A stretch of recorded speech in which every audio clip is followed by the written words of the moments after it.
A Christmas Carol in prose, being a ghost story of Christmas by Charles Dickens. Stave 1. Marley's Ghost. Marley was dead, to begin with. There is no doubt whatever about that. The register of his burial was signed by the clergyman, the clerk, the undertaker, and the chief mourner. Scrooge signed it, and Scrooge's name was good upon change for anything he chose to put his hand to. Old Marley was dead as a doornail. Mind, I don't mean to say that I know, of my own knowledge, what there is particularly dead about a doornail. I might have been inclined myself to regard a coffin nail as the deadliest piece of ironmongery in the trade. But the wisdom of our ancestors is in the simile, and my unhallowed hands shall not disturb it, or the country's done for. You will therefore permit me to repeat emphatically that Marley was dead as a doornail. Scrooge knew he was dead. Of course he did. How could it be otherwise? Scrooge and he were partners for I don't know how many years. Scrooge was his sole executor, his sole administrator, his sole assign, his sole residuary legatee, his sole friend, and sole mourner. And even Scrooge was not so dreadfully cut up by the sad event, but that he was an excellent man of business on the very day of the funeral, and solemnized it with an undoubted bargain.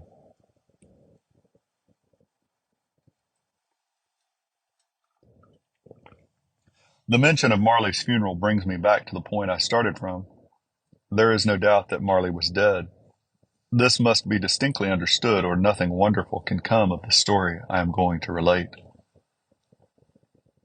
If we were not perfectly convinced that Hamlet's father died before the play began, there would be nothing more remarkable in his taking a stroll at night in an easterly wind upon his own ramparts than there would be in any other middle-aged gentleman rashly turning out after dark in a breezy spot, say St. Paul's churchyard, for instance, literally to astonish his son's weak mind.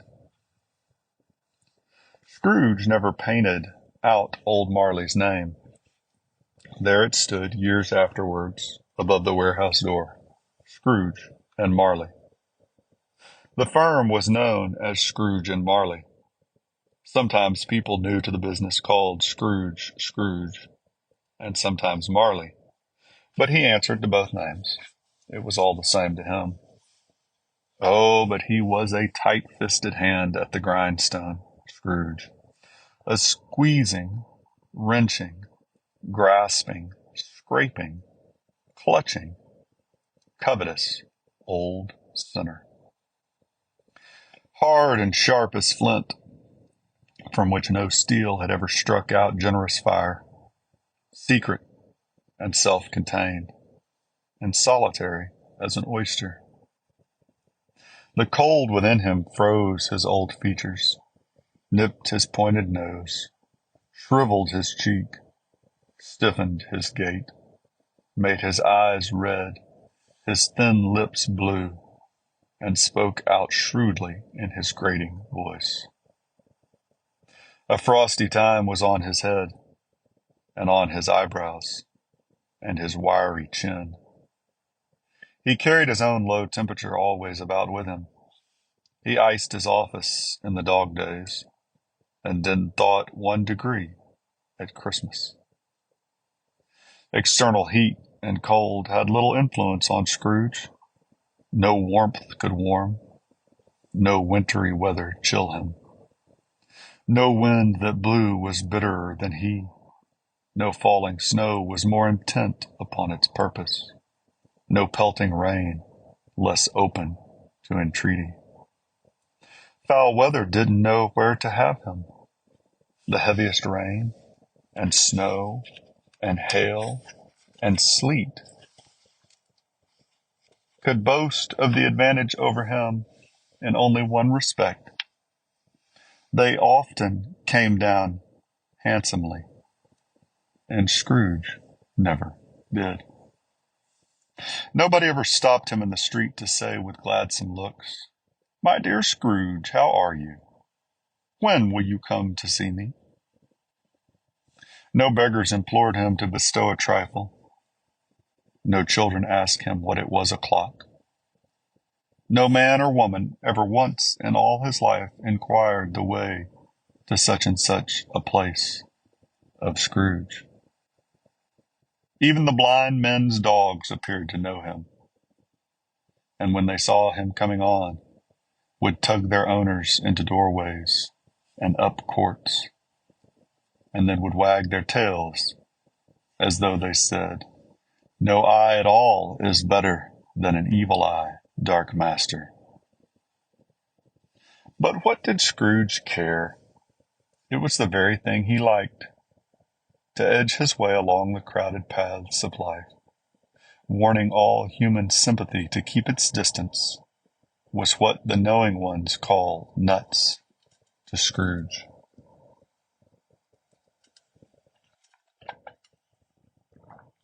Once upon a time, of all the good old days in the year on Christmas Eve, old Scrooge sat busy in his counting house. It was cold, bleak, biting weather, foggy withal, and he could hear the people in the court outside go wheezing up and down, beating their hands upon their breasts and stamping their feet upon the pavement stones to warm them. The city clocks had only just gone 3, but it was quite dark already.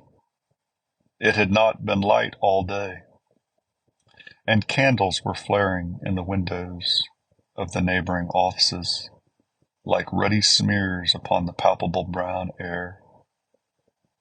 The fog came pouring in at every chink and keyhole, and was so dense without that although the court was of the narrowest, the houses opposite were mere phantoms. To see the dingy cloud come drooping down, obscuring everything, one might have thought that nature lived hard by and was brewing on a large scale.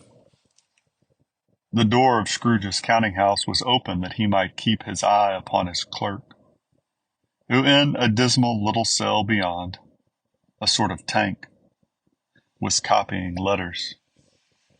Scrooge had a very small fire, but the clerk's fire was so very much smaller that it looked like one coal. But he couldn't replenish it, for Scrooge kept the coal box in his own room. And so surely as the clerk came in with the shovel, the master predicted that it would be necessary for them to part.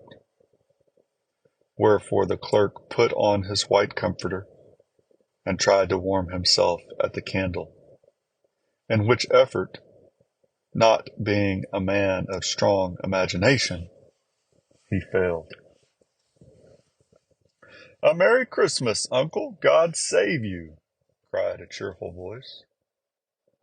It was the voice of Scrooge's nephew, who came upon him so quickly that this was the first intimation he had of his approach. "Bah!" said Scrooge. "Humbug!" He had so heated himself with rapid walking in the fog and frost, this nephew of Scrooge's, that he was all in a glow.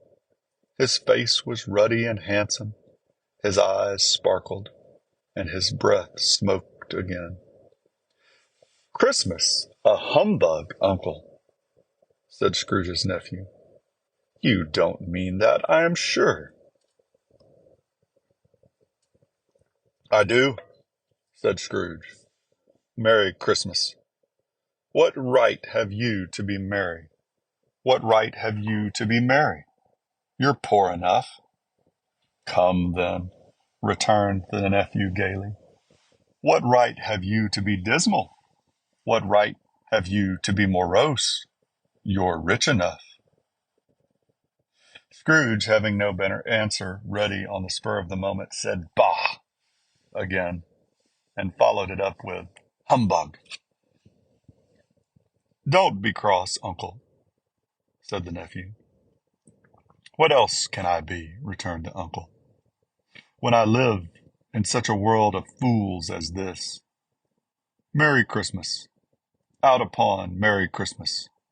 What's Christmas time to you but a time for paying bills without money, a time for finding yourself a year older but not an hour richer, a time for balancing your books and having every item in 'em through a round dozen of mouths presented dead against you?" "If I could work my will," said Scrooge indignantly, "every idiot who goes about with Merry Christmas on his lips should be boiled with his own pudding and buried with a stake of holly through his heart. He should." "Uncle!" pleaded the nephew. "Nephew!" returned the uncle sternly. "Keep Christmas in your own way, and let me keep it in mine." "Keep it?" repeated Scrooge's nephew. "But you don't keep it." "Let me leave it alone, then," said Scrooge.